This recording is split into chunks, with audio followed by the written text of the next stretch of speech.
નમસ્કાર દોસ્તો, જય હિન્દ અને ઇન્સ્પાયર ગુજરાતના આ ડિજિટલ પ્લેટફોર્મ પર હું ધવલ મારું હાર્દિક સ્વાગત કરું છું આપ સૌ દોસ્તોનું.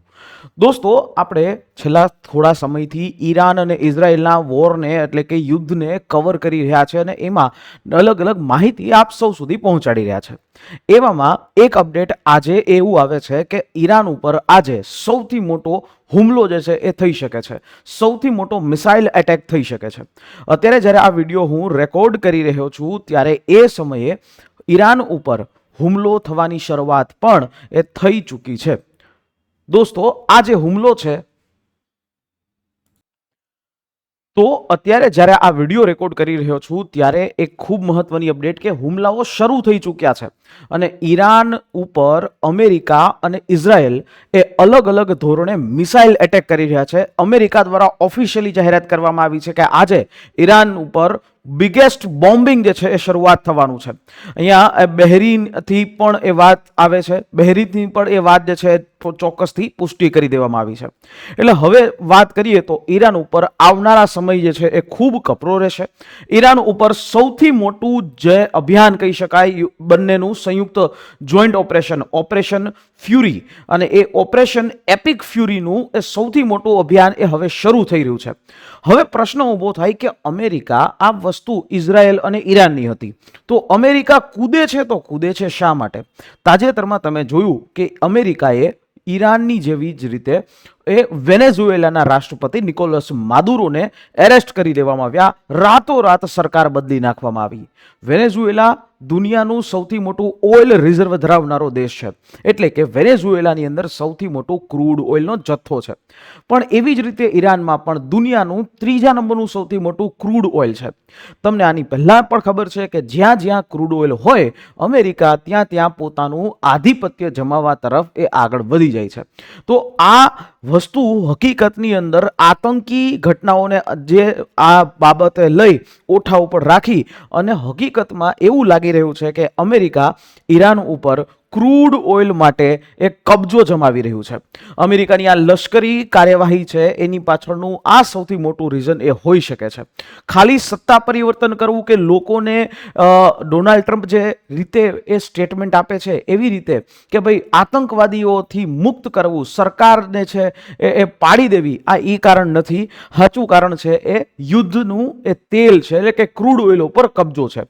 આ વાત એ અમેરિકાની જે ટ્રેઝરી સેક્રેટરી સ્કોટ બેન્સન્ટ છે એના દ્વારા પણ કરવામાં આવી છે અને જાહેરાત કરી દેવામાં આવી છે કે અત્યાર સુધીનું સૌથી મોટું અભિયાન એ હવે એ થઈ રહ્યું છે. એટલે આ ઓપરેશન એપિક ફ્યુરીની અંદર અત્યાર સુધીની વાત કરીએ 28 તારીખથી લઈ અને જ્યારે આપણે વિડીયો રેકોર્ડ કરી રહ્યા છે ત્યારે 8 તારીખ એટલે કે લગભગ 8 દિવસની અંદર એ અમેરિકા દ્વારા જે અમેરિકા અને આ ઓપરેશનની અંદર એ 3000 જેવા અલગ અલગ સ્થળો જે ઈરાનમાં છે એના ઉપર હુમલો થયો છે. એમાં ત્યાં એક ગાંધી હોસ્પિટલ છે એમાં પણ હુમલો છે. આઝાદી અને ઇસ્લામી સ્ટેડિયમ જે છે એ પણ એના ઉપર પણ હુમલો કરવામાં આવ્યો છે. 3000 અલગ અલગ લોકેશન્સ ઉપર જે ઈરાનના છે એની ઉપર હુમલો કર્યો છે અને એમાં મૃત્યુ પામેલા લોકો લગભગ અત્યારે 1168 જેવી સંખ્યા જે રજીસ્ટર્ડ થાય છે. 194 જેવા બાળકો પણ મૃત્યુ પામ્યા છે. આની પહેલા અમેરિકાએ એક સ્કૂલ ઉપર પણ હુમલો કર્યો તો લગભગ 150 થી પણ વધારે એવા બાળકોનું પણ મૃત્યુ ઈરાનના એ સ્કૂલ ઉપર કરવામાં આવ્યું, મિસાઇલ એટેક કરવામાં આવ્યો અને મૃત્યુ થયું છે.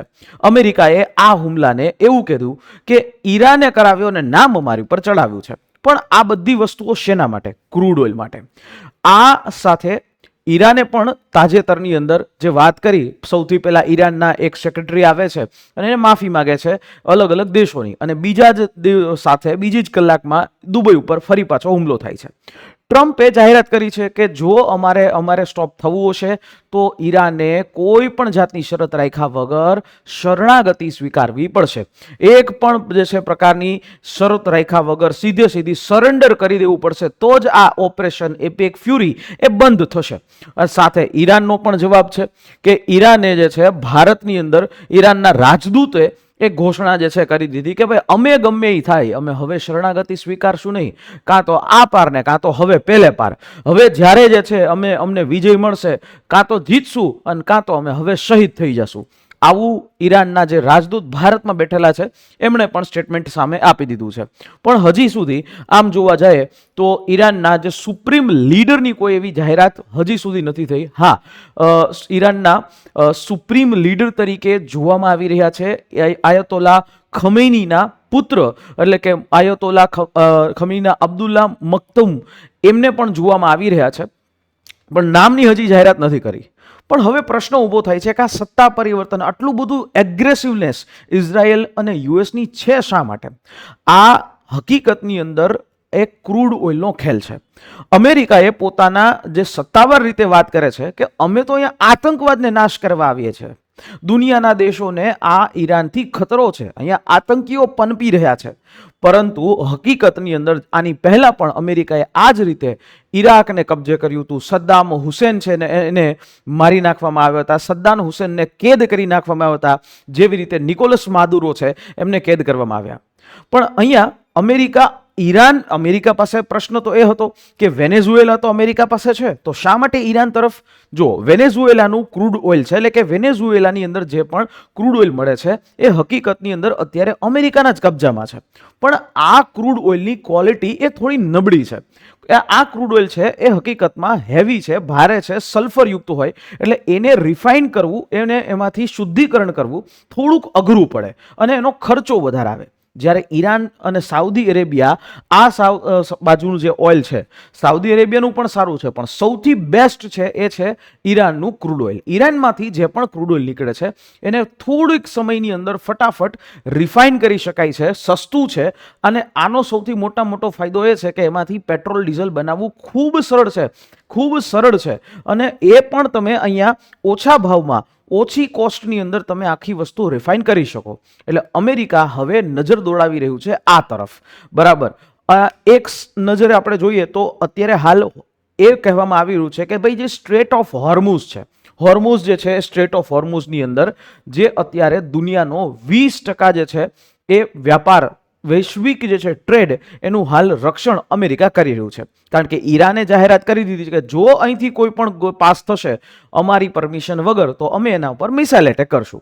એટલે સામે અમેરિકાની પણ એક વળતી કાર્યવાહી છે કે $20 બિલિયન એક ઇન્સ્યોરન્સ પેકેજ એ જાહેર કરી દેવામાં આવ્યું છે. US international development finance corporation દ્વારા જે જહાજ કંપનીઓ હોય, જો એને કોઈ નુકસાન થાય તો એના માટેનું $20 બિલિયન પેકેજ જાહેર કરી દેવામાં આવ્યું છે, ઇન્સ્યોરન્સ પેકેજ જાહેર કરવામાં આવ્યું છે. કારણ કે કોઈ પણ જહાજની ઇન્સ્યોરન્સ કંપની અત્યારે એનું પ્રીમિયમ ખૂબ વધારી દીધું છે. એટલે એશ્યોરન્સ માટે, સ્ટેબલ કરવા માટે અમેરિકાએ આવું કર્યું છે. સાથે સાથે જો ઈરાન હુમલો કરે તો જે પણ નુકસાન થાય એની ભરપાઈ છે એ અમેરિકા કરશે. કોઈ પણ ઓઇલ ટેન્કર ઉપર જો હુમલો કરશે ઈરાન, તો એની ભરપાઈ કરશે ઈરાનની સામે અમેરિકા.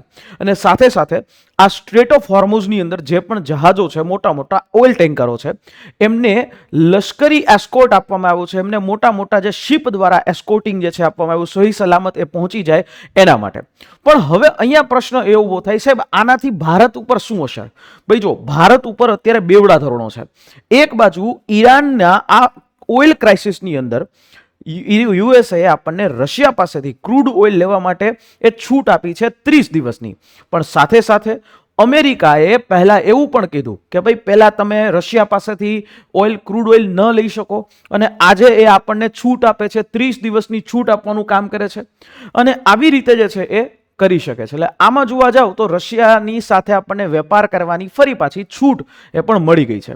અને અમેરિકાના જે સેન્ટ્રલ કમાન્ડ સેન્ટર છે, એટલે કે અમેરિકન સેન્ટકોમ, એના દ્વારા એ જાહેરાત પણ કરી છે કે ભાઈ હજી આ યુદ્ધ છે આવનારા 4 થી 6 અઠવાડિયા સુધી એ લંબાવાઈ શકે છે. અને એટલા માટે, કારણ કે અત્યારે જોશો તો આ બધા અમેરિકાના જે મોટા જે યુદ્ધ વાહક જહાજો છે, અમેરિકાનું સૌથી મોટું યુદ્ધવાહક જહાજ યુએસએસ ગેરોલ્ડ તો ત્યાં જ છે જ. અને એવી જ રીતે હવે ત્યાં 2 નવા મોકલવામાં આવે છે.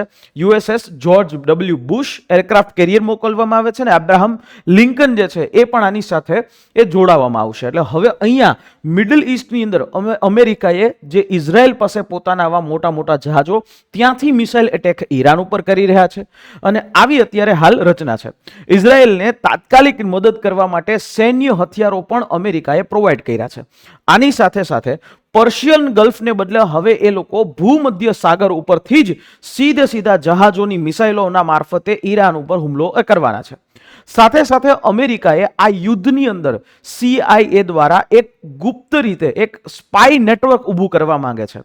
અમેરિકાએ જાહેરાત કરી છે કે ભાઈ અમેરિકાએ ઈરાનને અંદરથી તોડવા માટે ઈરાનના લોકોને સંદેશો મોકલી રહ્યા છે કે જો તમારી પાસે કોઈ એવી માહિતી હોય તો તમે અમને ટોર નેટવર્ક જે છે એને અંદર એ મોકલો. ટોર નેટવર્ક હવે ઓલરેડી ઈરાનની અંદર કુર્દ નામની એક જાતિ છે અને એમના જે લડાકો યોદ્ધાઓ છે એ અમેરિકાની સત્તા, જેમ અફઘાનિસ્તાનની અંદર તાલિબાનો છે એવી રીતે એ સત્તા ઉથલાવવા માટે એ કામ કરી રહ્યા છે.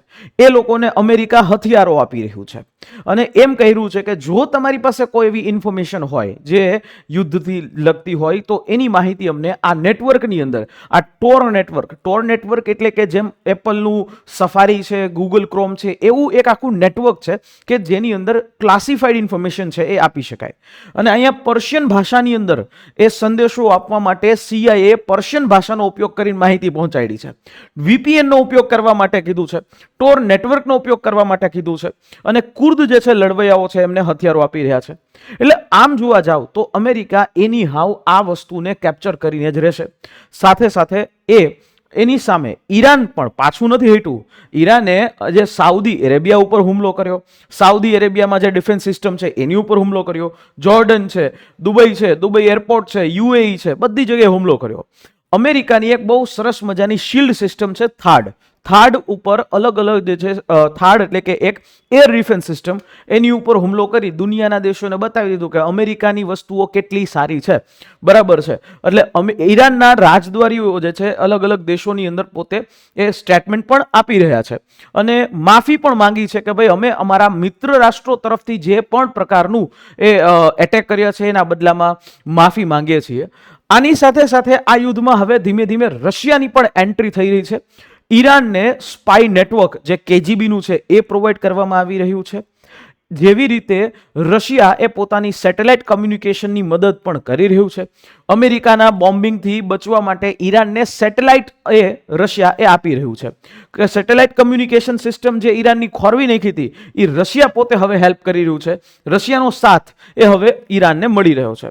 આ યુદ્ધને જોવામાં જોઈએ તો હવે ધીમે ધીમે આ વસ્તુ જો લાંબી ખેંચાણી તો એનાથી દુનિયાના દેશોની અંદર એક તો ક્રૂડ ઓઇલ ક્રાઇસિસ ઊભું થશે, સાથે સાથે દુનિયાના દેશોની અંદર હવે મોંઘવારી પણ ઊભી થશે. એટલે અત્યારે જે સેટેલાઇટના માધ્યમથી ઈરાનને સમગ્ર મદદો છે એ રશિયા પહોંચાડી રહ્યું છે અને ડેટા જે છે એના મદદથી ઈરાન એ પોતાના જ્યાં અમેરિકી બેઝ છે ત્યાં એ હુમલો એ કરી શકે એવી ટેકનોલોજી પણ આપી રહ્યું છે. સાથે સાથે જે અલગ હથિયારો પણ ઇન્ટરનલી જે છે એ આપી રહ્યું છે. કારણ કે હકીકતની અંદર એવું છે કે યુક્રેન અને રશિયા વોરની અંદર ઈરાને જે શાહેદ ડ્રોન આપ્યું હતું એવી જ રીતે અત્યારે રશિયા પણ ઇન્ટરનલી પણ દુનિયાને દેખાડતું નથી એવી રીતે હેલ્પ કર્યું છે. તો પ્રશ્ન ઊભો થાય કે સર હવે આગળ શું થશે, આ યુદ્ધની અંદર શું થશે? 3 વસ્તુ થઈ શકે. પહેલું કે આ વિનાશક યુદ્ધ જો લાંબુ ખેંચાણું અને અલગ દેશો જો સાથ આપવા માંડ્યા તો એનાથી સૌથી મોટી વસ્તુ થશે કે વિશ્વ યુદ્ધ તરફ આગળ વધશે. ઇતિહાસનું આ સૌથી મોટું ઓપરેશન થશે, બોમ્બિંગ ઓપરેશન થશે. સૌથી મોટું બોમ્બિંગ ઓપરેશન એ હવે આવનારા સમયમાં થશે અને જેનું સૌથી મોટું એક્ઝામ્પલ આપણે જોયું ઈરાનના તહેરાનના એક ઓઇલ રિફાઇનરી ઉપર ઇઝરાયેલે જે એટેક કર્યો, મિસાઇલ એટેક કર્યો અને એને સંપૂર્ણ રીતે નેસ્તો નાબૂદ કરી દીધી. બીજું અહીંયા થશે કે હવે સાચી લડાઈ જે છે એ ઓઇલ માટે. સત્તા પરિવર્તન તો ઠીક છે, પણ ઈરાન ઉપર આવનારા સમયમાં અમેરિકાનું પ્રભુત્વ એ વધશે. અમેરિકાની અંદર જે ઈરાન ઉપર અમેરિકી કંપનીઓ હવે આગળ હાલશે, અને જેનો મેઇન મુદ્દો છે એ ક્રૂડ ઓઇલ. દુનિયાની અંદર જો ચલાવવા માટે, શાસન લેવા માટે આ વસ્તુ જરૂરી છે. અને ત્રીજી વસ્તુ કે ઈરાન જો શરણાગતિ સ્વીકારવાનો ઇનકાર કરે તો રશિયાની મદદથી એ આજુબાજુના પાડોશી દેશો ઉપર જે હુમલાઓ થાય છે એનાથી નેક્સ્ટ મુદ્દો થશે ત્રીજું વિશ્વ યુદ્ધ. તો આપણે પણ આના માટે તૈયાર હવે રહેવું પડશે. તમારું શું કહેવું છે કે અહીંયા ભારતે કઈ પ્રકારની પરિસ્થિતિ સ્ટેન્ડ લેવું જોઈએ? નીચે કોમેન્ટ બોક્સની અંદર જરૂરથી કહેજો. પણ હા, આવનારા સમય એ ધીમે ધીમે એ હવે દુનિયાની અંદર એક નવી જ પ્રકારની ગ્લોબલ ઓર્ડર છે એ સેટ થઈ રહ્યું છે. આપના અભિપ્રાયો કોમેન્ટ બોક્સમાં જરૂરથી કહેજો, અને કેવો લાગ્યો આ વિડીયો એ પણ એ કહેજો. સાથે સાથે જે અમારી આ યુટ્યુબ ચેનલ છે એને સબસ્ક્રાઇબ કરવાનું જરૂરથી એ ભૂલાય નહીં. મળીશું નેક્સ્ટ આવા કોઈ અપડેટની સાથે. ત્યાં સુધી મને રજા આપશો. જય હિન્દ, જય ભારત.